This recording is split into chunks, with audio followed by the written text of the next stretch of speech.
Hi hello மக்களே, நான் தான் உங்கள் மாஸ்டர் அப்ரீஸ் பேசுகிறேன். இன்றைக்கி வந்து ஹோட்டல் மெத்தடில் 10 கிலோ பிரியாணி, சிக்கன் பிரியாணி அடுப்பில் எந்த மெத்தடில் செய்யலாம், எப்படி செஞ்சால் கறி உடையாது, எப்படி செஞ்சால் ரைஸ் பக்காவாக வரும், ஒரு பிரியாணிக்கு 1 கிலோக்கு எத்தனை பிரியாணி எடுக்கலாம் அப்படின்றத எல்லாமே விரிவாக பார்க்க போகிறோம். இன்றைக்கி 1 by 1 உங்களுக்கு காட்டுறேன், வாங்க பார்க்கலாம். ஒலைக்கு சின்ன டபராவே இருந்தால் போதும். அந்த டபராவை ஏற்றிட்டு 2 கேன் தண்ணி ஊற்ற வேண்டும். 10 கிலோ அரிசிக்கு 2 கேன் தண்ணி ஊற்றணும். அதை முடிச்சுட்டு மசாலா அடுப்பை பற்ற வச்சுட்டேன். நான் பற்ற வச்ச உடனே வந்து நான் 10 கிலோ பிரியாணி செய்கிறேன். அதுக்காக வேண்டி 1 கிலோக்கு 200 கிராம் ஆயில்னு சொல்லிவிட்டு நான் வந்து 10 கிலோக்கு 2 லிட்டர் ஆயில் ஊற்றிக்கிறேன்.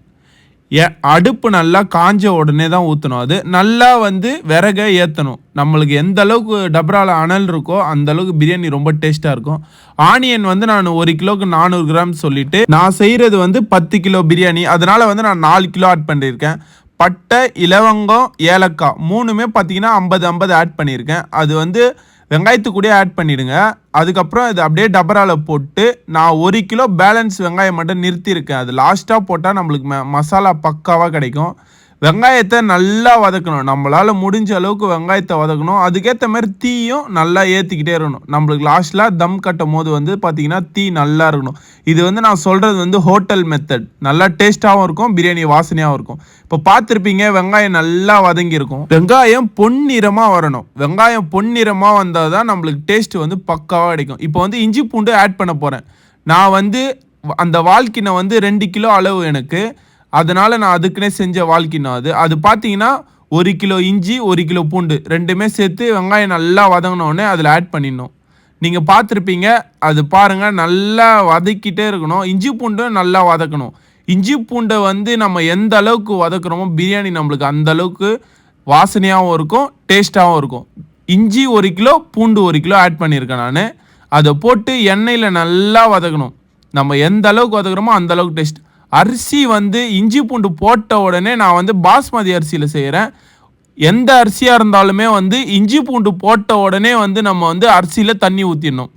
அரிசி வந்து பார்த்திங்கன்னா 3 தண்ணி கழுவணும். ஒரு தண்ணி கழுவி கீழே ஊற்றிடணும், 2வது தண்ணி கழுவி கீழே ஊற்றிடணும், 3வது தண்ணியும் கழுவி கீழே ஊற்றிடணும். 3 தண்ணி நம்ம கழுவிட்டோன்னா தான் அரிசி நம்மளுக்கு அந்த மாவுமே இருக்கும், அது எல்லாமே போயிடும். அரிசியை பிணையக்கூடாது. அப்படியே லைட்டாக கையை வச்சு அப்படியே திருப்பி நான் 1 by 1 சொல்கிறேன், உங்களுக்கு எல்லாமே புரிகிற மாதிரி. அதுக்குள்ளே 1/4 மணி நேரம் இஞ்சி பூண்டு வதங்கிடுச்சு. 1/4 மணி நேரம் வதக்கிங்க போதும். அதுக்கப்புறம் பார்த்தீங்கன்னா இஞ்சி பூண்டுலேயே உப்பு போட்டிங்கன்னா உங்களுக்கு நல்லா டேஸ்ட்டு கொடுக்கும். இஞ்சி பூண்டில் நான் எடுத்திருக்க ஒரு கை வந்து பார்த்தீங்கன்னா 1 கிலோவுக்கு 1 கை. நான் வந்து 10 கிலோவுக்கு 10 கை போடுவேன். அதுக்கப்புறம் பார்த்தீங்கன்னா இதான் secret, mutton masala 50 gram add பண்ணிங்க. அதில் அந்த இஞ்சி பூண்டுலேயே உப்பு போட்ட உடனே மட்டன் மசாலா 50 கிராம் ஆட் பண்ணிங்க அதில். அதுக்கப்புறம் பார்த்தீங்கன்னா சக்தி மிளகாய்த்தூள், இது ரொம்பவே முக்கியம். சக்தி மிளகாய்த்தூள் வந்து 100 கிராம், 10 கிலோவுக்கு 100 கிராம். 1 கிலோவுக்கு பார்த்தீங்கன்னா வந்து 10 கிராம்னு கணக்கு பண்ணி 10 கிலோவுக்கு 100 கிராம் ஆட் பண்ணிக்கோங்க. இஞ்சி பூண்டுலேயே ஆட் பண்ணோம். மட்டன் மசாலா, சக்தி மிளகாய்த்தூள், உப்பு, இது மூணுத்தையுமே நம்ம வந்து இஞ்சி பூண்டு கூடயே ஆட் பண்ணிக்கலாம்.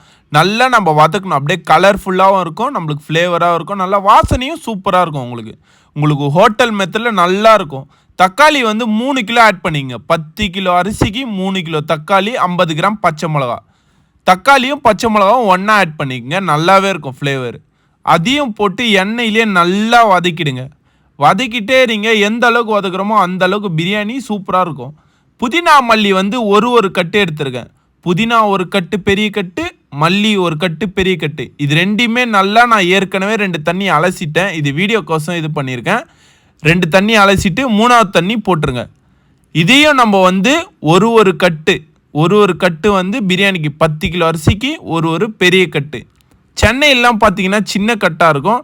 இது வந்து எங்கள் ஊர் சைடில் வந்து பெரிய கட்டாக இருக்கும். அதனால் வந்து ஒரு கட்டு ஆட் பண்ணியிருக்கேன் நான். புதினா மல்லி நம்ம எந்த அளவுக்கு போடுறோமோ அந்த அளவுக்கு ரொம்ப வாசனையாக இருக்கும். 2வது சீக்ரெட் இதுதான், கஸ்தூரி மேத்தி. இதுக்கு வந்து 2 பேர் இருக்குது. கஸ்தூரி மேத்தின்னு ஒன்று இருக்குது, வெந்தய கீரை, ரொம்ப வாசனையாக நல்லாயிருக்கும் இதை ஆட் பண்ணால்.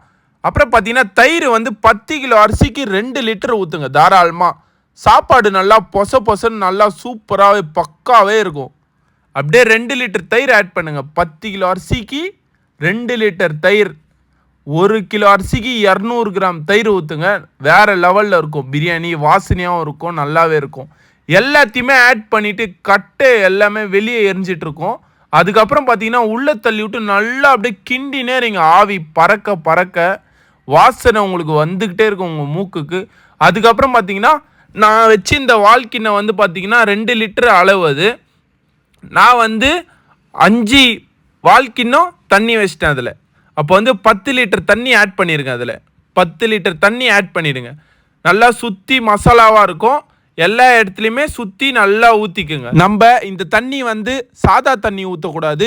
ஒலைக்காக வேண்டி முதல்ல 2 கேன் ஊற்றணும்ல, அதிலிருந்து எடுத்து 10 லிட்டர் இதில் ஆட் பண்ணிக்கணும். இந்த மாதிரி பிரியாணிக்காக யூஸ்ஃபுல்லான வீடியோ நான் நிறைய போட போகிறேன். அளவு எதுனா உங்களுக்கு டவுட் எதுனா இருந்ததுன்னா கமெண்ட் செக்ஷனில் கேளுங்க. நான் கண்டிப்பாக அதுக்கான வீடியோவும் போடுவேன். அப்படி இல்லைன்னா என் நம்பரை அதில் போடுறேன், நீங்கள் என்னை காண்டாக்ட் பண்ணி தெரிஞ்சுக்கலாம். கண்டிப்பாக தண்ணியை ஊற்றி விட்டு அப்படியே மூடி விட்டுருங்க. அதுக்கப்புறம் பார்த்தீங்கன்னா அப்படியே வந்து கறி சைடு வரணும். கறி சைடு வந்து பார்த்தீங்கன்னா 10 கிலோவுக்கு நான் வந்து 9 கிலோ கறி எடுத்திருக்கேன். கறியை பார்த்தீங்கன்னா ஃபஸ்ட்டு மஞ்சத்தூள் போட்டு கழுவணும். மஞ்சத்தூள் போட்டு கழுவுனா நம்மளுக்கு வந்து கவுச்சி ஸ்மெல் சுத்தமாக இருக்காது. மஞ்சத்தூள் போட்டு நல்லா திருப்பி நல்லா கழுவிட்டு நம்ம கூடையிலே கழுவி போட்டணும். கறி வந்து பார்த்திங்கன்னா 2 தண்ணி கழுவணும். அதுக்குள்ளே மசாலாவும் கொதிச்சிச்சு, டைமும் ஆயிடுச்சு. 20 நிமிஷம் வந்து மசாலா நல்லா கொதிக்கணும். 20 நிமிஷம் கொதித்ததுக்கப்புறம் மசாலாவை திறக்கணும். அப்படியே சும்மா வாசனையே வேறு லெவலில் இருக்கும். அதுக்கப்புறம் பார்த்தீங்கன்னா நல்லா கிண்டிக்கினே இருக்கணும். மசாலா வந்து 20 நிமிஷம் கொதிக்க விட்டதுனால கொஞ்சம் கட்டியாகிட்டு இருக்கும். அதுக்கப்புறம் கறியை ஆட் பண்ணிக்கணும். கறியை ஆட் பண்ணிவிட்டு பச்சை வெங்காயம் நான் வச்சுருந்தேன்ல ஸ்டார்டிங்கில் 3 கிலோ தான் நான் எண்ணெயில் போட்டேன். அந்த 1 கிலோவை இப்போ ஆட் பண்ணணும். நம்மளுக்கு மசாலா நல்லா செம பக்காவாக கிடைக்கும். வாசனையாகவும் இருக்கும், பிரியாணி டேஸ்ட்டாகவும் இருக்கும். அதையும் அந்த ஆனியனை நல்லா ஆட் பண்ணி கிளறி விட்டுக்கினே இருக்கணும்.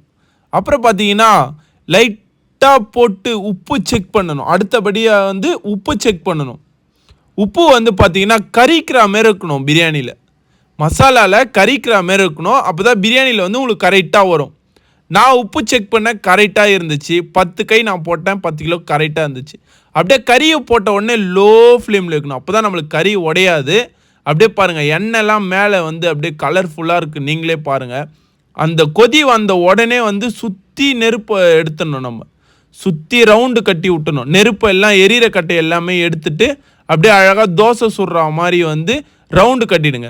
நல்லா ரவுண்டு கட்டிட்டு பார்த்தீங்கன்னா அந்த நெருப்பை எரியிற கட்டை எல்லாமே எடுத்து வெளியே போட்டுருங்க. ரவுண்டு மட்டும் கட்டிக்கங்க. அந்த நெருப்பால் வந்து அப்படியே சுற்றி நம்ம ரவுண்டு கட்டிக்கணும். தோசை சுடுற மாதிரி வந்து அப்படியே நம்ம ரவுண்டு கட்டிக்கினா நம்மளுக்கு அந்த சுற்றி மட்டும் கொதி வரும். கறி சிக்கன் உடையாது. 10 கிலோ நம்ம அரிசி ஊற வச்ச அரிசியை வடிகட்டி எடுத்துக்கலாம். இப்போ அப்படியே நம்ம ஒலை சைடு வரணும். ஒலை சைடு வந்தீங்கன்னா தண்ணியில் 10 கை உப்பு, சேம் மசாலாவில் போட்ட உப்பே வந்து ஒலையிலையும் போடணும். சுடு தண்ணியில் சூடாக மட்டும் இருந்தால் போதாது, தண்ணி வந்து நல்லா கொதிச்சு இருக்கணும். அப்போ தான் அந்த டைம் தான் நம்ம அரிசி போடணும். இது நல்லா கவனத்தில் வச்சுக்கோங்க. ஒலை தண்ணி நல்லா கொதிக்கும் போது தான் வந்து நம்ம அரிசியை போட்டு நல்லா கிண்டக்கூடாது. அப்படியே பக்குவமாக கிண்டணும். அரிசி நம்மளுக்கு வந்து உடைந்து விடும். அதனால் வந்து பார்த்திங்கன்னா பக்குவமாக கிண்டி இதுலேயும் உப்பு பார்க்கணும்.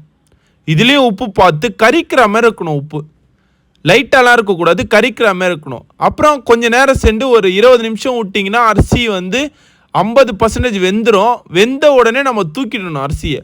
அரிசி வந்து 50% வெந்திருந்தால் போதும். அப்படியே ஒலையிருந்து நம்ம ஷிஃப்ட் பண்ணி மசாலா கொண்டு போகணும். அதனால் வந்து வடிகட்டி வச்சுக்கணும். நான் 10 கிலோ அரிசியை வடிகட்டி வச்சுக்கினேன். அப்படியே பார்த்தீங்கன்னா அரிசியை வந்து சுற்றி போடணும். வடித்த அரிசியை சுற்றி போடணும். நடுவில் எடுத்துன்னு போய் கொட்டக்கூடாது. சுற்றி அப்படியே சுற்றி போட்டால் தான் நம்மளுக்கு பக்காவாக வரும் பிரியாணி. அப்படியே நான் 2 கூட வடிச்சிருக்கேன். 10 கிலோ அரிசின்றதுனால 2 கூட வடிச்சிருக்கேன். அது அப்படியே நான் சுற்றி போட்டு அப்படியே ஒரு லெவல் பண்ணிட்டேன். அரிசி வந்து நம்மளுக்கு 50% ஒலையிலே பாயில் ஆகிருக்கும். மீதி 50% இதில் தான் பாயில் ஆகும். நம்மளை மசாலாலே அது வெந்துடும். அப்போ தான் நம்மளுக்கு ஃப்ளேவராக செம்ம டேஸ்ட்டாக பக்காவாக இருக்கும். கரண்டியில் 4 சைடு அரிசி லெவல் பண்ணி அந்த இது பக்குவமாக லெவல் பண்ணி விட்ருங்க. இதுக்கு என்ன டவுட்னா இதில் தண்ணி வைக்கணுமா வைக்கக்கூடாதா அப்படின்னு பார்த்தீங்கன்னா வைக்கக்கூடாது. ஏன்னா மசாலாலே நம்மளுக்கு கொஞ்சம் தண்ணி இருக்கும். அதுக்கப்புறம் பார்த்தீங்கன்னா மூடியை போட்டு நல்லா நெருப்பை வந்து மேலே நல்லா கனகனன்னு வைக்கணும். நம்ம நெருப்பு வச்சு முடிச்சுட்டு பார்த்தீங்கன்னா கட்டையும் நம்ம ஏற்றணும். மேலே வந்து எரியணும். நம்மளுக்கு மேலே நல்லா எரிஞ்சால் தான் உள்ள அரிசியாக இருக்கிறதெல்லாம் வந்து நல்லா பாயில் ஆகி நல்லா அந்த ஆவி. இந்த பிரியாணிக்கே என்னன்னு பார்த்தீங்கன்னா முக்கியமான விஷயம் என்னன்னு பார்த்தீங்கன்னா அந்த ஆவிலே அப்படியே வேவும் அந்த மேல் ரைஸு. அது ரொம்ப நல்லா இருக்கும். அதனால் வந்து பார்த்தீங்கன்னா மேலே நல்லா எரிய விடுங்க. தம் போட்டாச்சு. இதுக்கப்புறம் பார்த்தீங்கன்னா அடுத்தது நான் எல்லாமே உங்களுக்கு காட்டுறேன். தம் போட்டாச்சு பிரியாணி. நீங்கள் எல்லாமே ஒன்று ஒன்றா பார்த்துருப்பீங்க. அதுக்கப்புறம் வந்து கடையாண்ட போயிட்டு எப்படி பிளேட் அடிக்கிறோம் ஒன்றான்னு சொல்லிட்டு எல்லாமே நான் காட்டுறேன். தம் போட்டு கரெக்டாக 30 நிமிஷம் நம்ம விட்டணும். அதை 30 நிமிஷம் மேலே ஏரிய விட்டோன்னா அது பிரியாணி பக்காவாக ரெடி ஆகிடும். அப்படியே ஆவி பறந்துச்சுனாலே பிரியாணி பக்காவாக ரெடி ஆகிடுச்சின்னு அர்த்தம். அதுக்கு வந்து மேலே நல்லா எரியணும். அப்படியே நான் ஒரு கரண்டி மேலே தூக்கி போட்டோடனே அப்படியே பூ மாதிரி இருந்துச்சு. அப்படியே கறியெலாம் நம்மளுக்கு அடியில் அப்படியே அழகாகவே இருக்கும், சுத்தமாக உடையாது. நான் காட்டினேன் பார்த்தீங்களா அந்த ரவுண்டு கட்டினது கறி போட்டு ஒரு 2 நிமிஷம் இல்லை 3 நிமிஷத்துலேயே நல்லா கொதி வரும். கொதி வந்த உடனே அப்படியே ரவுண்டு கட்டிடுங்க. அந்த மாதிரி நீங்கள் ரவுண்டு கட்டினீங்கன்னா ஹோட்டலுக்கெலாம் நல்ல பீஸ் அப்படியே லக்காக வரும். நம்மளுக்கு பிளேட் அடிக்கிறதுக்கும் நல்லா வாட்டமாகவும் இருக்கும். பிரியாணியை பாருங்கள் எவ்வளோ அழகாக, எவ்வளோ மசாலா பாருங்கள். அதில் இந்த மசாலா வந்து லாஸ்ட்டாக நம்ம ஆட் பண்ணோம்ல, வெங்காயம் 1 கிலோ. அதுக்கப்புறம் பார்த்தீங்கன்னா நம்ம ஷாப்புக்கு எடுத்துன்னு வந்தாச்சு. நம்ம ஷாப்பு இல்லை, ஓனர் வந்து பசங்க தான். வண்டியில் அவங்க வீட்டுக்கும் ஷாப்புக்கும் 2 கிலோமீட்டரு. பிரியாணி வந்து அவங்க வீட்டாண்ட தான் செய்கிறது. அதுக்கப்புறம் பார்த்தீங்கன்னா அவங்க டாட்டா ஐசியில் ஏற்றுன்னு வந்துடுவாங்க. எடுத்துன்னு வந்துட்டு கடையாண்ட வச்சு நாங்கள் வியாபாரம் பண்ணுவோம். நான் தான் அவருக்கு வந்து பிரியாணி செஞ்சு பிளேட் அடித்து கொடுத்துட்டு தான் போவேன். ஒரு வழியாக பிரியாணியை கடைக்குள்ளே எடுத்துன்னு வந்துட்டாங்க. இப்போ கடைக்கு வந்துட்டோம், எல்லாமே ரெடி பண்ணி எடுத்துகிட்டு வந்துட்டோம். இதுதான் மெயின் ஜங்ஷனில் இருக்க அந்த தல்லாரில் இருக்க ஒரு பிரியாணி கடை. அது வந்து பார்த்தீங்கன்னா சாப்பிட்டு பாருங்கள் அந்த கடை பேர். அதனால் வந்து பார்த்தீங்கன்னா இப்போ எல்லாமே ரெடி பண்ணிகிட்ருக்கோம். நாங்கள் வந்த டைமிங் பார்த்தீங்கன்னா 11 மணிக்கெலாம் நாங்கள் இங்கே கடையாண்ட வந்துட்டோம். ஓகே. அதுக்கப்புறம் பார்த்தீங்கன்னா இந்த கடை ஜங்ஷன் பஸ் ஸ்டாண்ட்லேயே இருக்குது. வாசனை நல்லாவே இருக்கும் இந்த மெத்தடில் செஞ்சால். அதனால் வந்து வியாபாரம் சீக்கிரமாகவே காலி ஆயிடுச்சு. நீங்களே பாருங்கள், 10 கிலோ அரிசி போட்டேன். டைம் வந்து பார்த்தீங்கன்னா அப்போ 1 மணி தான். இன்னும் மீதி 2 கிலோ சாப்பாடு தான் இருந்துச்சு. கஸ்டமரும் நிறைய பேர் உட்காந்து சாப்பிட்டுட்டு பிரியாணி நல்லாவே இருக்குன்னு சொன்னாங்க. நான் வந்து இவருக்கு வந்து 1 கிலோ வந்து 70 ரூபாய்க்கு செஞ்சு கொடுக்குறேன். நான் 10 கிலோ செஞ்சு கொடுத்தேன், 700 ரூபாய் கொடுத்துட்டாரு. பிரியாணி எல்லாரும் நல்லாவே இருக்குது, சூப்பராக இருக்குது அப்படின்னு சொல்லிட்டாங்க. மறக்காம நம்ம சேனலை சப்ஸ்கிரைப்